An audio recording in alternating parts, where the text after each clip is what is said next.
Welcome back to the Absolute Arsenal podcast. It's me and Rob again. Fucking sucks. We're going to cover Arsenal 0-1. Hey, Rob. Yeah. Yeah. The way that I feel is I wasted an hour and a half of my life watching that match, and now I have to waste an hour of my life talking about Yeah. it. So happy It to was be here. actually more like an hour 45, hour 50, if you count halftime and stoppage and all of that. So I even I was going to go to a bar to watch the match, and I decided to stay at the office and watch it with the guys. And I even went and bought a 12-pack of Heineken's because I'm like, we're back in the Champions League. We're going to drink Heineken. And yeah. I mean, as somebody who works in sports sponsorship, that's a great thing you just said, that you went to support the Champions League beer. The folks at Heineken will feel like their investment was well made. Yeah, then went to the gym and took my frustration out and got home, and I literally DoorDashed some ice cream here to help me get through the rest of my day. I made some homemade General Tso beef and I just ate a Kit Kat bar, and I still feel like shit. I don't keep beer in the house anymore. It was like a resolution, so Yeah, I really contemplating raiding the liquor cabinet behind me, but I thought better of it. yeah, I thought about like leaving the office with the rest of the Heinekens and just getting pissed drunk tonight, but I'm like, nope, I'm going to leave them at the office and save it for another day. So there will be beverages on the podcast at some point, but I like happy beverages. So Yeah. All right, well, let's jump in. So lineup came out. No changes at all. It seems like the fact that the only returning player at this point was Fabio Vieira. Obviously, he's not going straight into the 11 since he hasn't played at all. So it seems like on one hand, there could have been an element of rotation. On the other hand, it was more of, I don't know that Arteta felt he had much choice to rotate. But, I mean, did you have any reaction when the lineup came out unchanged? I think when we were chatting on the last pod, we thought there's a chance like Tomiyasu might be available. We thought Gabriel Jesus might be available, which I mean they were on the bench, Nope. weren't they? They Oh haven't yeah, been so on the bench at all. that threw a wrench into what I thought. I thought maybe we might see Jesus play and save Trossard for Newcastle. But yeah, same lineup. I go, okay, cool. We are going strong for this game. This should be, we should score 2 or 3 and feel pretty good for the second leg. Yeah, I mean, listen, you don't make it to this point of the Champions League by accident. Do I think Porto have any chance, and do I think they're all that great? No, I mean they've got a lot of talent, like young talent. I was looking at Transfermarkt before just to get an idea of some of the names on there, and all the dudes who are worth like real money are like 25 and under. I mean, not that that's that surprising, but there were a lot of them. Like the keepers, the Portuguese national team keeper. There's a few Brazilian internationals, naturally Portuguese internationals. Most of their front three are worth pretty good chunks of change. So, I mean, they've got talent, and I think the way that the game started, for all facts and purposes, was pretty understandable. In the way that Porto couldn't get a sniff. Like, we just kept the ball, we passed it around them. And I think I even said to you guys, like, I totally get that we're just trying to go possess, like get a rhythm, but also take the crowd out of it, because there is something to be said for having to go play at Porto. I mean, that's a really tough place to play. And, our record there, I think they said our last 3 games, like we drew 1 and lost 2 when we played away there. So like, it's not an easy place to play. So I actually liked our initial approach. I just thought it didn't stay as an initial approach. So, yeah, I mean, to pass the ball around, get the nerves out, get a feel for the game, take out the crowd. Yeah, first 20 minutes was fine. It just seems like that was first gear, and we never got out of first gear, but also the absolute shithouse way that they played never gave us a chance to get out of first gear. Yeah, I agree. So, yeah, that was kind of the thing. We never got out of first gear. Early on there was that really weird moment with Declan Rice and Saka. And listen, if anyone is going to pick up a yellow in the second minute, and I'm going to feel okay about it, it's 100% Declan Rice, and he Yeah. had no issues. So that was good. Yeah, he's disciplined enough to know, like, oh shit, I'm on a yellow. I got to play smart. Be aggressive still, but he's not going to stick his leg out or do any stupid No, tackles. and again, But he handled it well. I thought Declan Rice had a very not Declan Rice match, but at the same time, like the yellow really wasn't an issue. The ref, in my opinion, was a big freaking issue. Did he yeah, decide the fact that we decided to stink up the joint today? No, 100%. Not pinning this on the ref at all. He was just a complete and utter fucking wanker. yeah, I think the moment was too big for him. I think the crowd definitely dictated a lot of any time a Porto player went down, which was the majority Yeah. of the match.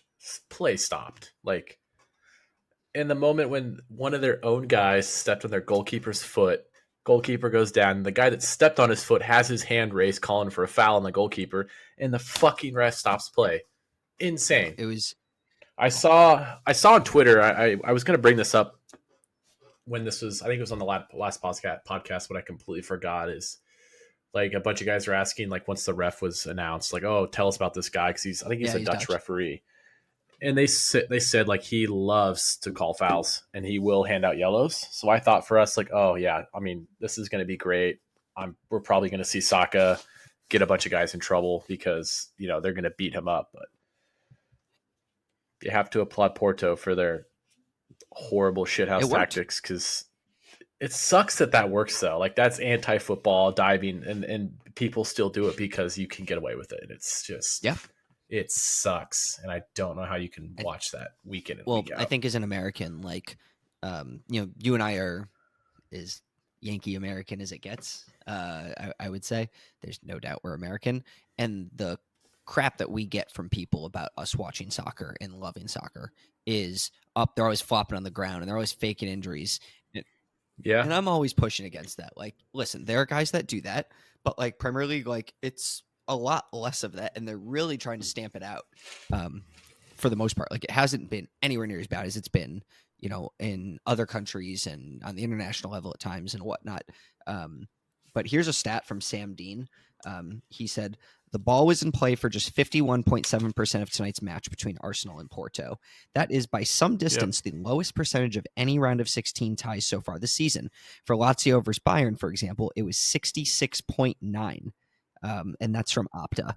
So again, 51.7% of tonight's match, the ball was in play. As a random example, Lazio Bayern was 66.9. That's bananas. And again, yeah, I'm not saying it was the story by any stretch. It wasn't. We stunk. We could have played 5 more matches, and I don't think we were scoring tonight, let alone even getting a freaking shot on target, which I don't believe we ever did. But, mm-hmm. um,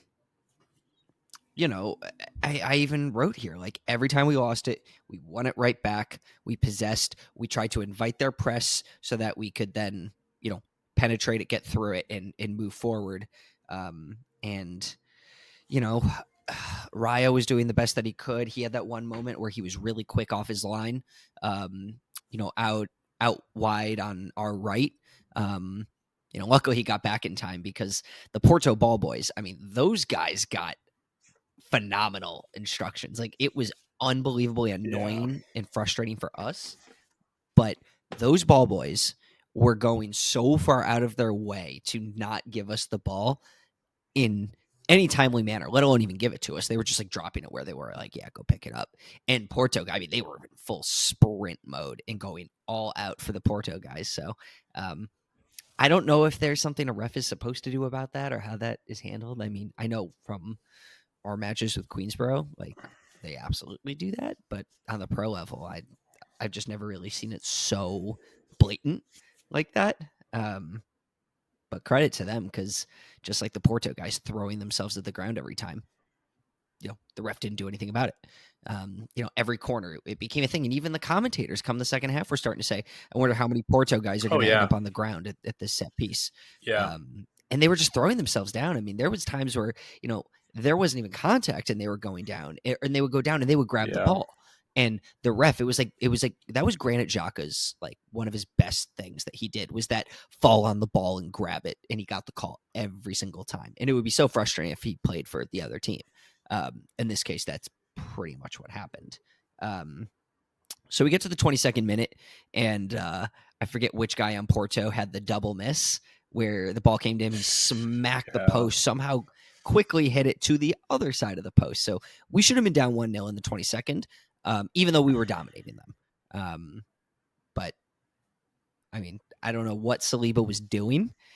It was literally like his controller died or he glitched or something because the ball dropped right in front of him and he just stared at it. He didn't even move a muscle. It was very unlike William Saliba. Yeah, he seemed very nervy. I don't know why. I don't know what happened. It's just such a weird game, man. I also think too, like Saliba and Gabriel literally would have passed the ball back and forth to each other for 90 minutes and not tried to do anything forward if Porto would have let them. Mm-hmm. Like there was no. It was so unlike us. Yeah. I don't even know what I watched today. I made a note, based on that, I made a note in the 32nd minute. I wrote, we keep taking the easy pass they're giving us, and then we take our time. Yeah, So they're good. Like they were blatantly giving us a pass because that's what they wanted us to do. We'd make the simple square pass, which did nothing. But then the thing is, if we're going to take the open man and do that, then you've got to go move the ball quickly, before the defense can kind of get back in position and adjust and whatnot. But we just weren't doing it. We were passing it and sitting on it, and then passing it and sitting on it, and then you wonder why we were getting absolutely no penetration. I mean, it was exactly what you said. It was mind-bogglingly frustrating. And you go into halftime and you're like, okay, Arteta's obviously going to call that out. We're not going to do it in the second half, right? yeah. I thought for sure it would be totally different game second half. I'm like, all right, Arteta got to watch 45 minutes of the shithousery that they're pulling on us. Like, we'll make adjustments and we should come back out firing and see the Arsenal we've seen the last 3 weeks again. But it just never happened. Second half, I mean, we were even worse, and Porto started to get into the game with some counterattacks. And I mean, again, like they had some really talented dudes. I really liked as frustrating as he was, I really, really enjoyed their number 10. Whatever the name with a billion different C's in it. Diving That pussy, sounds right. right? Yeah, I think that has Yeah, some C's yeah, in it. I thought he was really good. You can see the quality that Evan Nilsson, the striker, had, even though he didn't get much of a sniff. I thought Pepe was good. The attacking young Pepe, not 40-year-old captain center back Pepe, who, speaking of which, we just didn't exploit at all. And yeah, that's yeah. banana. Like, dude is class. But you're telling me you can't exploit and go at a 40-year-old defender playing in Portugal on a day-to-day basis? Like, Thiago Silva at Chelsea is one thing. That guy is unbelievable, and he can keep playing for a long time and still be elite. But like, dude, you're just playing at a different pace and game and everything in Portugal. Like, what are we doing? And a guy who is known for reckless tackles and getting carded, like go after him. Like I don't know what I just don't know what we were doing. I don't even know what to talk about. He I was have no idea what comfortable. happened. He was smiling. He was chilling. Like, he even got mad for a split second at Arteta when Arteta kind of kicked the ball away, and then he was like, it's all good. Like, he wasn't even fussed, man. And I mean, we've been praising Nicholas Jover like crazy for good reason. But what were those instructions today? I mean, every corner was the same. There were no routines. There was no nothing. It was the same exact thing every single time. The only exception, I think, was that deep ball that went to Trossard that he hit into, Rosie. But I mean, we had nothing at all. I mean, to be fair, there were like a couple corners. Like I remember seeing one that came straight to Havertz. Havertz was up for it, completely Yeah. misses the ball with his head, goes off of his arm. Saliba had a couple like just miss hits. Like, man, yeah. I mean, also those could have been called for fouls. I don't know. That's the other thing. I mean, there was so much, you knew the ref was looking for the opportunity to call a foul. The Porto players were looking for opportunities to throw themselves at the ground. So I'm not saying like give up, but you're not going to mix in a short corner or a routine or something just to Yeah. like not let them pack in so much. I don't know. I mean, I was so unimpressed with the game plan. And listen, you can get it wrong from the off sometimes. Like I get that. But Yeah. the inability to adapt and adjust the game plan. I mean, not just on the pitch, but also obviously subs. I mean, the guys on the pitch clearly weren't getting it done. It wasn't happening at all. Like you could tell Leo is not going to get it done today. And I love Leo at the 9. It just wasn't Yeah. happening for him today. Like, and I dislike Eddie Nketiah on the pitch as much as anybody. I was texting you guys, put Eddie on. Like, because he's Yeah. direct and he'll at least put a shot on goal. Yeah, Eddie's gonna really rip a shot. It might be a dumb shot, but at least he's gonna rip a shot. Yeah, because we need something. I said early on and pretty much right at halftime. I was in a few conversations and I was like, this is a Smith Rowe match. I said it to you guys too. Like, this is a guy who can break the lines, who can pass and move and really go forwards and push forwards. Like, he reminds me of Thomas Rosicky in that regard, that he constantly would push the ball Yeah. forward and just be very, not even necessarily direct, but progressive. And there was nothing progressive about anything we did all match. The only change he makes is bringing on Jorginho for Leandro Trossard in like, what was it, the 74th minute. I mean, what are you waiting? Like, don't tell me you're saving Reece Nelson, Eddie Nketiah, Fabio Vieira, all those dudes. Don't tell me you're saving them for Newcastle, because you're not. So like, you're not going to try something different. And here's the other element, man. I totally get, and I know we differed in this opinion when we were chatting. I would have been totally fine with a 0-0 draw at Porto. Totally fine. There's no away goals rule anymore. So that is the only thing that would ever give me hesitation, because the away goal used to be so valuable, even though I think it was the worst rule in all of sports, and I'm delighted that it's abolished.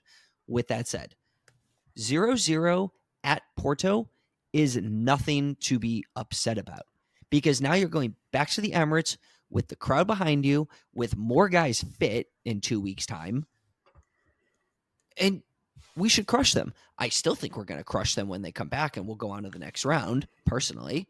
But I cannot comprehend the fact that Arteta, in my opinion, lived in no man's land in this match.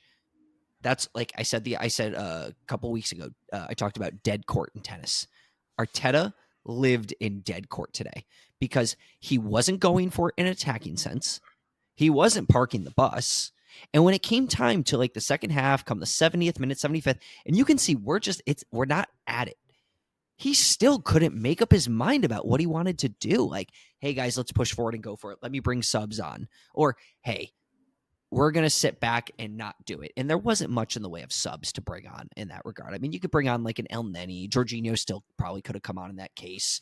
You could take a winger off and even put on frickin' Cedric just to have an extra defender there, if you're really just going to defend it and go for the 0-0. But he just never made up his mind. It was so like, it summed up the whole performance of, I don't think Arteta knew what the fuck he was doing. He was just there and going with the flow. And it was almost like the way Arsene Wenger used to start with his starting lineup, and he was very calculated. He said, these guys are fit enough to play, so my subs are going to be tactical, not based on fitness. And again, I don't understand any of what we did today. I understand getting it wrong from the off. I don't understand the inability to make a change. So sorry for the rant, man. It just, he lived in no man's land today, and we got fucking punished.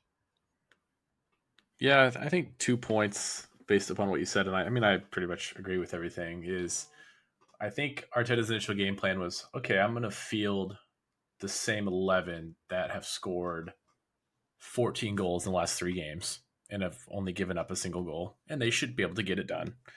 And then they didn't get it done, and yeah, I don't think he knew what on earth to do. That being said, who knows if the guys on the bench? I don't know how to trust how fit Smith Rowe is ever. The same way if Tomiyasu's on the bench, or Zinchenko's on the bench, or Jesus is on the bench, or the 85 other guys we have that can't stay healthy on the bench. Who knows what's going on there? The second one is I do not like the attitude of, oh, we have the Emirates. We'll be fine. Look what happened to Sporting Lisbon last year. It's okay. Second, I was at the first leg. Same shit. Shit game. We played like ass. Oh, it's okay. We'll take care of business at the Emirates. It's fine. And we just fall flat on our face. And that's now we not only have to win and we have to get 2 goals. Yeah.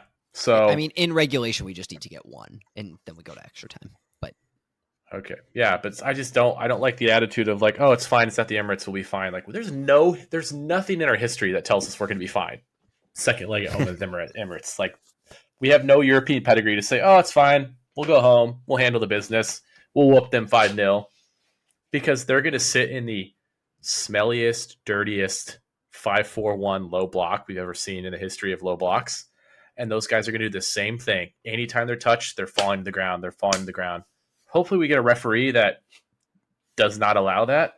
But then also what's crazy is as much time as they wasted and as little time as the ball is in play, we got a total of 5 minutes of added time, which I thought was insane. yeah, I agree. So not only did they get away with that style of play, but then they weren't punished for it at the end by having like, oh, we're going to add on 11 extra minutes of time. Yeah, I mean, I know we're doing that. I know they did that at the World Cup, and they're doing it in England now. I don't know if they're doing that in other leagues the way that England has done it. But Yeah. it was very old school, I think, in that sense. But still, like, regardless of the, no injury stoppages, not many goals to speak of, et cetera, it was just like, why not? I mean, I don't think we need to talk about the goal all that much. I mean, it was a weird situation with stupid giveaway by Gabriel, Martinelli. Rice, Martinelli, like everyone. 30 seconds left, dude. 30 seconds left. What are you doing? It was a young team being a young team and paying the price. They're a young team. I mean, and I said this when we recorded after the 5-0 at the weekend. I have been really, really high on David Raya lately, and I think he pretty much had put the Ramsdale debate to bed with his performances these last few weeks. But my God, did he blow it wide open again with that? I mean, I don't know if the initial positioning was bad. I don't know if he jumped too early. I don't know if he's just too freaking short. But that was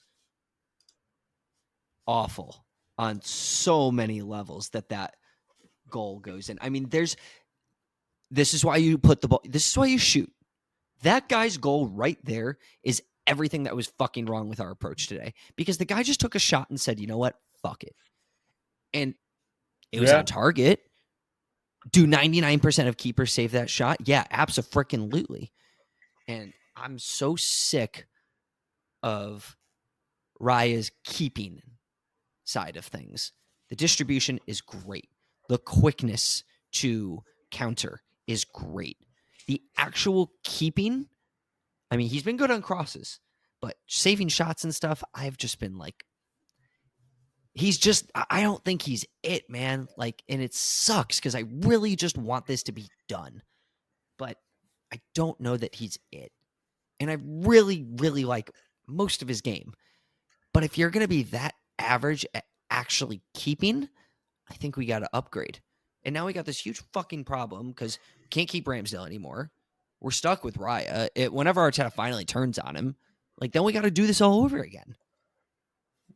Yeah, I don't. I'd have to watch the goal back. When it immediately scored, I literally slammed my laptop shut and got up and left. But I just thought it was a great shot. I think it's just like we had dumb giveaway and we fell asleep again for 10 seconds and we were punished like we've been punished all year. Yeah. By moments like that. Like, I don't know why Saka just didn't fall to the ground there and end the game. That too. What an idiot. That too. Fall to the ground in the game. So question we got from William Godin has 2 questions. I mean, first one was, where was Arsenal's offense? Defense was solid, but the attack was lacking greatly. I don't even know. I mean, Martinelli didn't have it today. Like, he tried. I give him credit. He tried, but it wasn't happening, pitch. Man. And again, Arteta's lack of adjustment bothered me. I said at half, man, bring Reece Nelson on. Martinelli doesn't have it today. And I said all second half, and Christian was chiming in too. Bring on Reese. He can't be any worse than this. And I give Martinelli credit defensively. He did a lot of work, really good work tracking back. And I give him credit for that because we almost accept it as, yeah, that's what he is. That's what he does. No, that's an amazing part of his game. Credit to him for that. But with the ball going forward, just nothing was coming off for him today. Same thing with Leandro Trossard. Yeah. And sometimes you just have to, like, as a manager, just accept it, man. It's not happening today. So try something different. Chuck Havertz up top, put Nelson on the wing, put Smith Rowe in the 8, and if you want to be more conservative, put Jorginho in the 8. Try it. What's the worst that happens? They score 3 goals, and then he looks stupid for making those subs. There's a reason I'm not the manager. But I just, to answer his question, where's the offense? I just think we had no courage or bravery going forward. I don't know how many times, like, immediately the ball gets passed to Gabriel, immediately gets passed back to Slee, but they're not even looking up. They're just passing it back and forth. We'd pass the ball forward to Rice. He'd immediately pass it straight back. Pass it to Odegaard. He'd pass it straight back. Nobody was looking to, to switch the play or to do a line breaking pass. Yeah, there's very little. I don't even know. Did Saka get the ball once and Ben White overlap once? I don't even know if I saw that. A few times, yeah. But I was just so frustrated. I mean, so frustrated. A couple of times I want to say White won corners. Excuse me, off the overlap. So, but that's all we kept doing was winning corners, and then the corners they had our number. Blow the whistle, and I mean, Saka. I really, really thought Saka was going to just absolutely roast their left back. I was like Wendell, the 30-year-old Brazilian dude. He ended up winning the most duels in the match with 8. I mean, he shut down Saka because he didn't look, even though like he clearly had some technique, but like he didn't impress me all that much when he was on the ball early on when we were pressuring them and dominating the ball and everything else and taking it right back off them. He looked a little nervy to me in that regard. So I was kind of like, go at him. He's the weak link. Saka got no joy off of him, man. Like, credit to him. He played really well, and he came off to pretty good applause in the 90th minute. But I'm sure Saka was feeling like pressure because, like, I mean, one of the big stories like the past week is like people saying he's not world class. Yeah. So then, of course, he drops a fucking stinker against Porto and we lose. So I guess the follow-up question from William is, what do Arsenal need to change for the next game versus Porto?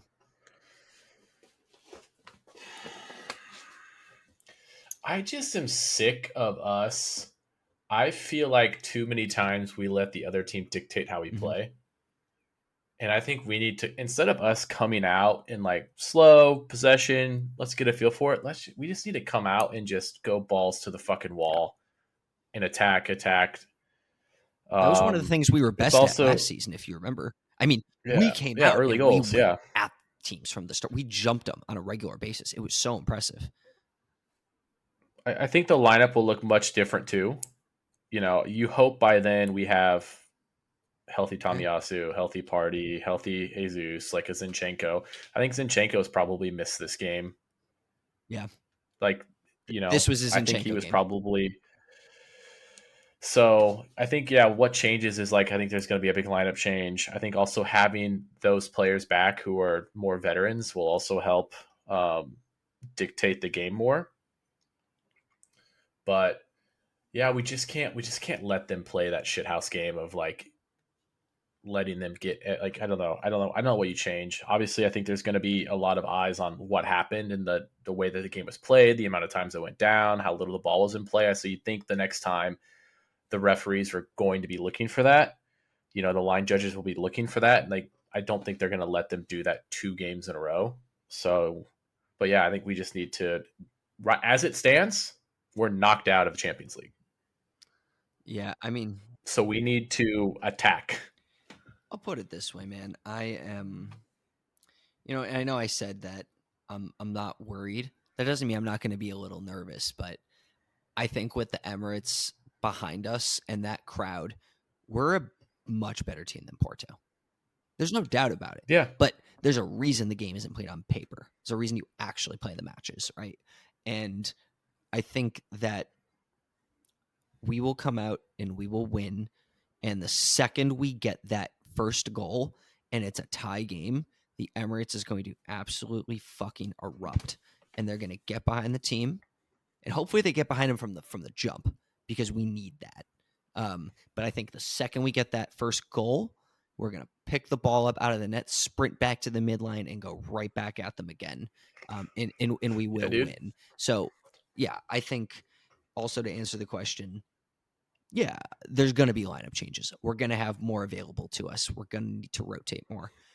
But above all else, we're going to be at home, and we're not playing like that at home.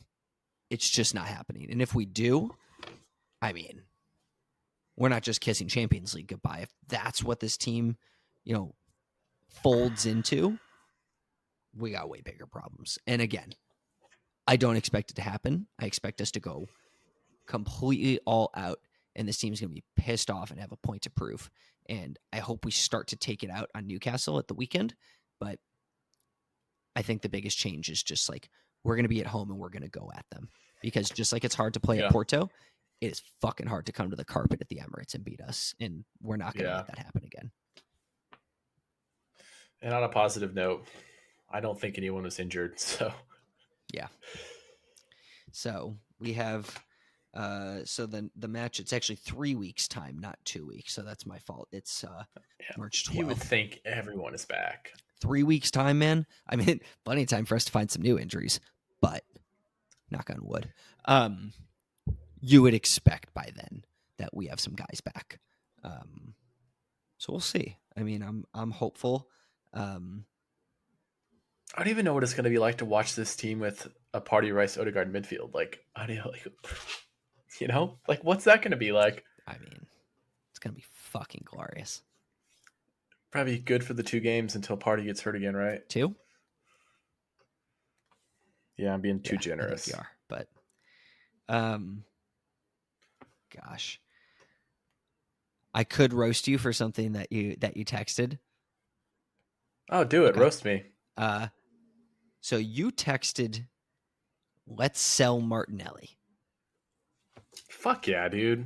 I'm over him. He's a fraud. Oh my God. He was decent. He had that 1 goal versus Chelsea, and then he had the breakout season, and now everyone has figured out what his game is about. I say sell Martinelli, buy Rafael Leao. Okay. Roast me, dude. Bring it on. So you are so emo and you have these hardcore fucking reactions to one match. Like you are Arsenal Fan TV's dream fucking client. Because straight up, bro, this is the same thing you said about Odegaard. And I said, Rob, it's just a bad run of form. It's a bad match or two. Odegaard is fucking world class. Like, and if he's not world class, he's damn close to it. Not according to Rio, dude. We have no world class Rio players. can literally, yeah. My point being is, it's a game. It's a dip in form. He's been very good. It's a whole season. First half, yes. He's been much better in the second half, and the numbers show it. How many goals, assists does he have this season? All right, compared to last season. Stats. I'm not saying he wasn't better last season. That's a different. I think he's been pretty bad all year. We've even had conversations in the podcast of he should be on the bench. Oh, 100%. I don't disagree that because form is temporary. That's the point, though. Form is temporary. Class is permanent. That kid is class. He's class. Form's temporary. He's going to come back from it, and he's going to kill it. And you're going to be like, I love Martinelli. I can't believe I said that. Just like right now, you're probably like, I can't believe I said that about Odegaard. That was wrong. You know his class? Rafael Leao's class. I would love Rafael Leao. You know who knows how to play against Portuguese guys? He does. I would love Rafael Leao. You will get no disagreement from me about that. So this year in the Premier League, he's got 5 goals and 2 assists. So in 23 matches. I'm not saying that's good enough for him. It's not. But he's doing a lot of good things. So he gets 1 goal or assist basically every 3 matches. Less than 3 matches. No, Well, it more should than be 3 3 matches. assists because nobody understands how they took that one away from him at the weekend. But again, I'm not worried about him. I'm really not. But so yeah, I can't wait for you to go nuts over Martinelli later on this year after saying we should sell him. So I'd bench his ass for Newcastle. I'm not against that either. But I would also say, I mean, on one hand, you bench him and you get him pissed off coming off the bench angry. I don't think that's the worst He idea. needs something because he never looks pissed off. He always just looks so content. He's either on the ground crying because he barely got tackled, or he's just content. I need to see him You're pissed such a off. fucking hater. Like like when Saka gets that look in his eye and he's like Yeah, pissed he's like, off. give me the ball. Fuck these guys. I need that from Martinelli. Martinelli doesn't feel like a killer to me. Let's move off. I'm tired of talking shit That's about fair. him. Well, that's a great segue to talk shit about everybody in player ratings. All right. I'll go first. Probably for the best. I gave Raya a 5. I gave White, Saliba, Gabriel, and Kivior all 6s. I thought the defense was honestly throughout the match. They were good. They were fine. They did the job a defense should do. Definitely nothing above average. I thought Kivior again looked pretty good. Misplaced a few passes a little bit, but I mean they were all slow, right? Like Gabriel, I almost thought about giving Gabriel like a notch above because I felt like there were times where he was really trying to jumpstart the offense again and trying to play the ball over the top to Martinelli and looking for some long balls. But at the end of the day, he didn't do it, and that's why I kept them all at 6, except for Raya, who's a 5, who, again, I thought all match he did a good job. He had some really good moments, but you can't let that ball go in at the end. I mean, 5. I actually wanted to give him like a 4 because that's the defining moment, but it's one moment. Everyone gets a 3. By Arsenal standards, they scored 1. They should have scored 2. Fair. Bad Yep. defending. Bad defending. It should be 2. We should be going home losing 2-0 to Porto with the team that just scored 14 goals and gave up 1. And instead, we're very lucky to only be down 1-0. 3s. Shit. They were all shit. Everyone was shit. 3s. I'm almost curious if they had scored that goal in like the 22nd minute, if it would have woken us up. Probably, honestly. Yeah. Like that, the worst possible thing in the world that could have happened is just like a dying goal at the end and we had no chance to react to it. Yeah. I gave midfield Rice, Havertz, Odegaard. I gave them all 5s.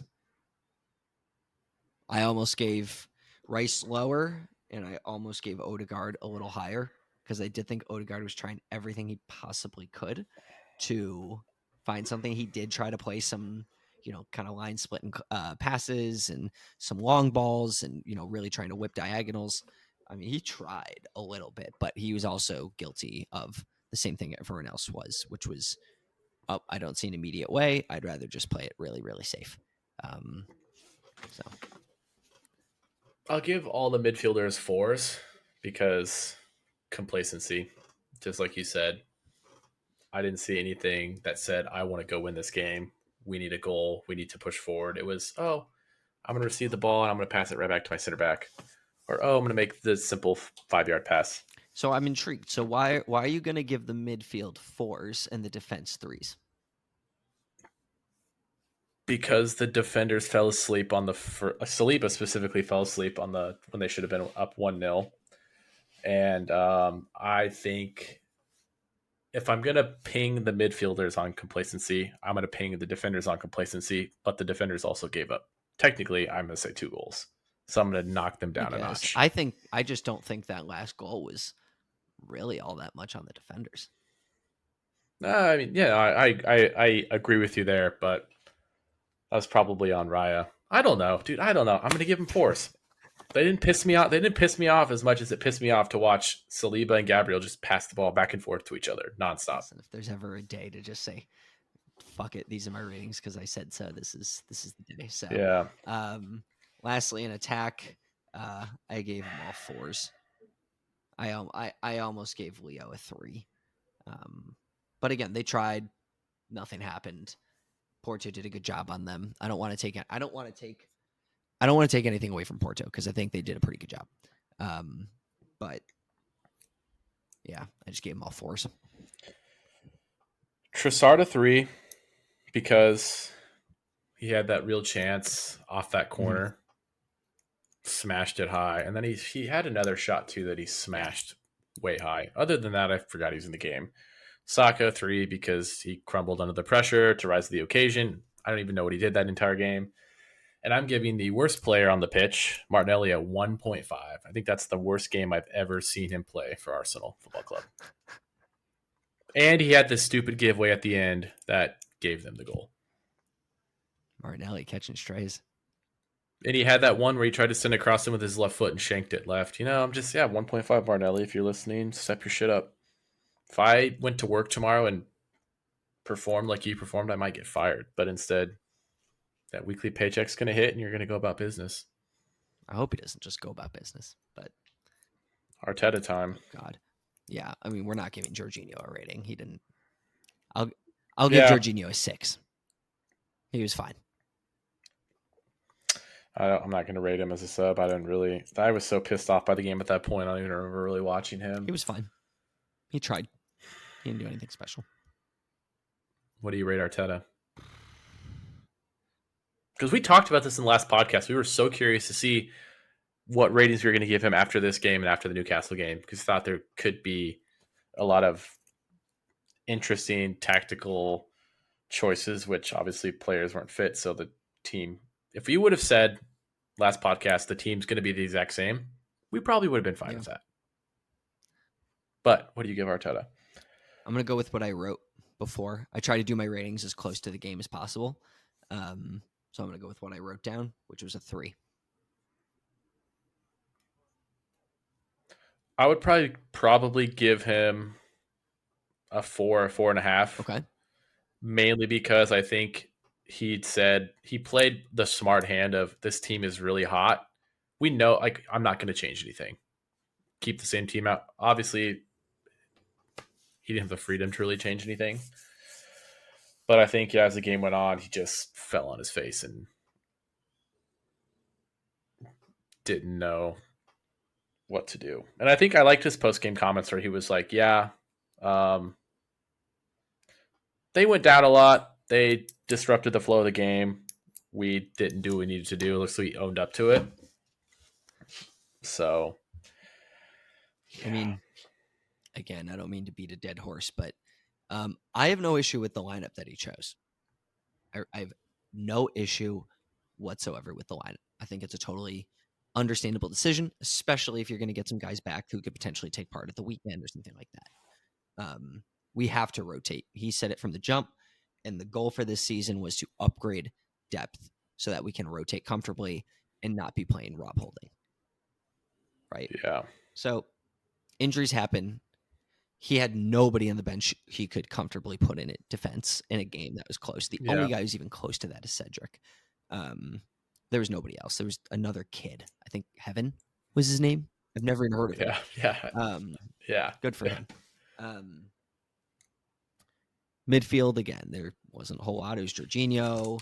What is it? El Neni, Smith Rowe, because Smith Rowe doesn't count as a winger anymore. Arteta clearly does not see him in any way, shape, or form as a winger anymore. He's not playing at the left wing. So that was that. I mean, I'm looking at the team. El Neni, he was never going to put Ethan Nwaneri in. He has Nelson, Jorginho, Vieira, Smith Rowe, and Kedia, and El Neni. Those are the only guys who could potentially come on. Again, I'm giving him the 3, not for the lineup. The 3 was the fact that it seemed like the moment was too big for him, that he just, I don't know if he overthought, underthought, or just didn't freaking think, because he made no adjustments. He made no attempt at adjustment. He put freaking Jorginho on in like the 74th minute, At that point, what the heck is that supposed to do? Like, I understand that at Yeah. that point, and here's the thing where I talk about Arteta living in dead court. You put on Jorginho in the 74th minute for Trossard, so he's going to play there in the 8. You're going to move Havertz up top, so that's a little bit more possession, winning duels, things like that. Jorginho is going to be tidier and safer in midfield. In my opinion, if you're going to put Jorginho on instead of Smith Rowe, that indicates you're going to try to just hold, Like kill yeah, the kill the game. game, hold for Yeah. the 0-0. But there was absolutely no change in our approach or anything else that pointed to it. And this is where I talk about the mixed messaging and living in fucking no man's land. And that's where he lived. And it's just like, dude, you got to make a choice. Are we going for it or are we taking the 0-0? And either way, you're going to make subs in some way, shape, or form because it's clearly not coming off. And just like you adapt, you adjust, and you overcome. And he certainly didn't adapt. He certainly didn't adjust. And we sure as fucking hell Yeah. didn't overcome because we're down, 1-0 going into a second leg in 3 weeks' time at the Emirates. And now we have this added pressure. We've got bad juju going into the weekend against Newcastle. I mean, an emphatic win will kind of shut this up, but it's still living in the back of our minds. We didn't live up to the hype in Europe. And Yeah. yeah, And it'd be so much more chill to like have won 2-0 today and then know like, okay, we have a midweek game coming up, but it's not gonna stress the fuck out of our players because we're up 2-0, we're at yeah, home. Like instead, we have to go balls to the wall. It reminds me so much of that second game last year from Lisbon where what Saliba got hurt in that game. We ugh, went extra time, killed our team, killed our legs, and then the 2 games after that, well, we got beat like back to back it games or was something, right? And it just like killed the yeah, it year. And was I'm the like, beginning of the end. here we Yeah. go again. So, um, I say all this, and I still say we are 1,000,000% winning the second leg and going through. Like, I'll put my money on it right now. We're going through. Um, and I would really, really hope that this happening to us now is a good thing and a learning experience that we don't pay the price for because we all better have learned something, not just the players on the pitch, but also Arteta and his staff better have looked back and learned something from their inability to react. Because there's management and there's in-game management. And something that Arteta's consistently questioned on is his in-game management, his ability to make adjustments. And today did not help that case. So Yeah, I mean, I'm a bit melancholy right now, so I'm not going to guarantee that we're going to win. Hopefully, I feel differently tomorrow and the days following. And who knows, maybe I'll welcome Martinelli back with arms I wide think you open. will. Is that But a Creed reference? yeah, now I'm just like, God, Newcastle this weekend. And I'm like, I don't know, man. I, I was such an overly optimistic Arsenal fan all of last season. And this year, I feel like I'm the exact opposite. Some days I'm like, we're winning the double. And some days I'm like, we're fucked. Ship sinking. Sell Martinelli. Sell everyone. um, I don't think there's any point in doing lineups for Newcastle because it's so dependent on fitness. I just Yeah. And that's a bag of that's cats with I us. mean, yeah. But that's what I'm saying. Like it's not that I don't want to do lineups. I just don't think there's any reason to when we have no idea who's going to be available. Um but we can do score predictions. It's at home. To be fair, Newcastle have been shit this year. They're such a weird team. They have a lot of Their win injuries. against us was obviously a fluke where Yeah, best game they played all and year. we still should have beat them. And they got Yeah. the BS call and Joe Willock saved Arteta from being suspended because he said, "Yeah, dude, the ball was out." He was absolutely right. The only thing I want to see, and I think I said this in the last pod, is I want to see Jorginho start just because I want Bruno to go after him and get red carded this time. Yeah. But I do think we'll win. Um, I think we'll come out pissed off, and I don't know. I just see like a 2 or 3-0 win. Nice. I'm going 3-1. Have you ever picked us to have a clean sheet? Mm, I'd have to go back and look. I feel like I have. Also, did you wear the Highbury It shirt went today? into the laundry the second the full time whistle blew. I think now you got to what are you gonna wear on Saturday? What are you thinking? It's not my choice. Wait, tell me how you pick again. I forget. I go over to my wife and I go pick a number 1 through 50, and she rolls her eyes and is annoyed because I'm speaking to her. And then she gives me a number, and I go into my closet and I count, starting with the first jersey to whatever number she said, and that's what it Okay, is. And nice. I thought maybe she picked a number. If she's like 7, you're like, all right, cool, Sokka. Because eventually she would probably know the players and the numbers. So I like how you do it that yeah, way. other times, and I've done this before, is I'll have her pick like 3 numbers, and I'll spread the 3 shirts out on the floor, and then I'll put Olivia.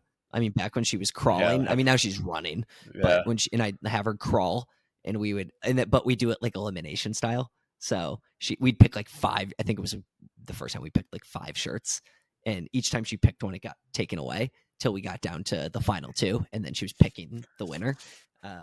So we'll see. We'll see what we're feeling like. But that's how we do it. yeah. I don't know.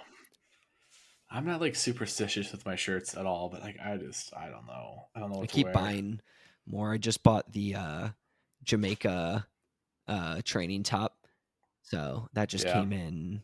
I got a couple Arsenal jackets from another guy, and the Arsenal shirt collectors group on Facebook, which is phenomenal. nice. But Yeah, I ordered a non-Arsenal shirt and it came in yesterday. I'm really excited about. So AC Milan, Ronaldinho, I mean, that's yeah. There, iconic 80 baby. Love that yeah, shirt. there are very few shirts I'll wear that are not Arsenal. Um, U.S. national team and Arsenal are pretty much all I'm Yeah, gonna wear. same. Um, but there are exceptions to that rule, and those are legends, like bona fide legends, not borderline. So that's like um, Leo Messi, that's Cristiano Ronaldo, that's Yeah. Ronaldo, that's Ronaldinho, like all those kinds of guys, Zidane, Roberto Carlos, like those are the dudes who I'm like, nope, I will wear that shirt. What about like Arsenal players for their national team shirts? Like, would you wear like a France Henri or like? Well, See, I have a couple Bergkamp Dutch yeah, kits. no, so, Henri, yes, I would. I don't have any, but Henri for France is also how I fell in love with the sport. So like that, I would totally get. Um, Yeah, Same thing. Like I have a strong tie to like Brazil, which is also part of why I fell in love with the game and ended up playing with France and all that on the old N64. So yeah, I mean, if there's sentimental value or they're like bona fide legends, but like you will yeah, never catch me in another England like team or yeah, something like that. yeah. Like I have a Barcelona David Villa, like I would Ooh, wear that. I would wear a Real Madrid like Cristiano Ronaldo. I don't even know if I'd wear it more than I want to collect it.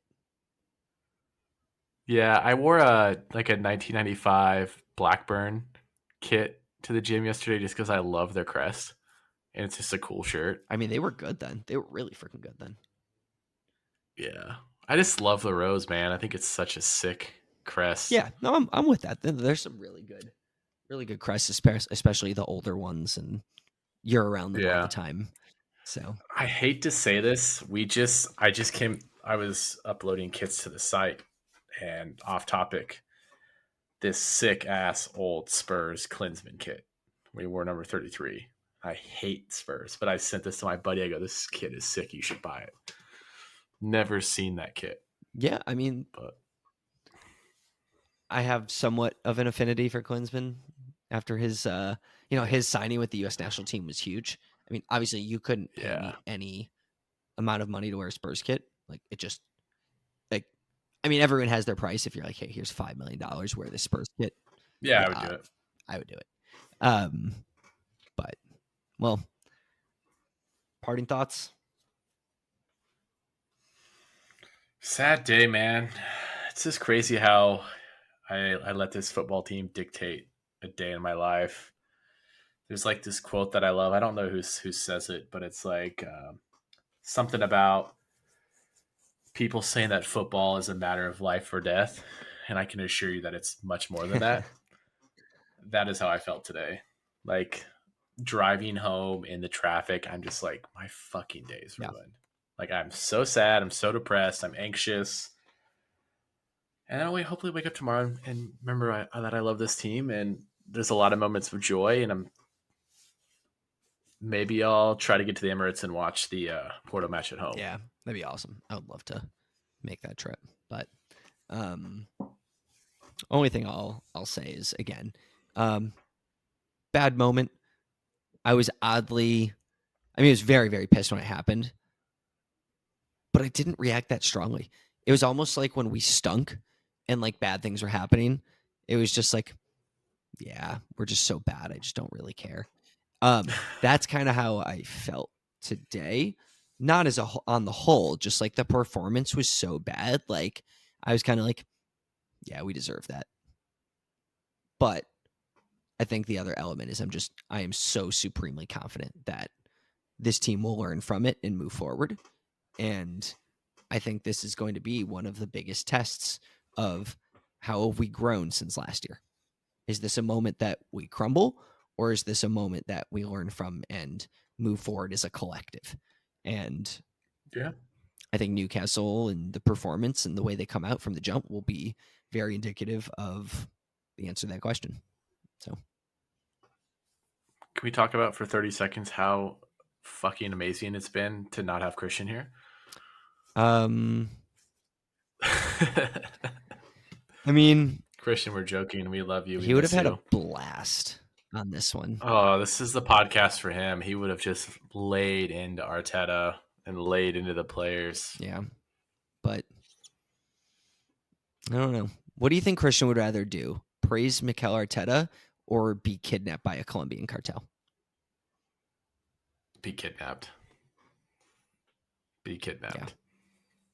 It's tough. That's a close call. Well, Christian, if you made it this far, hey, buddy, how are you? Hope you're doing well and you're not kidnapped by a Colombian cartel. And on that note, we will see you next time. And of course, Arteta.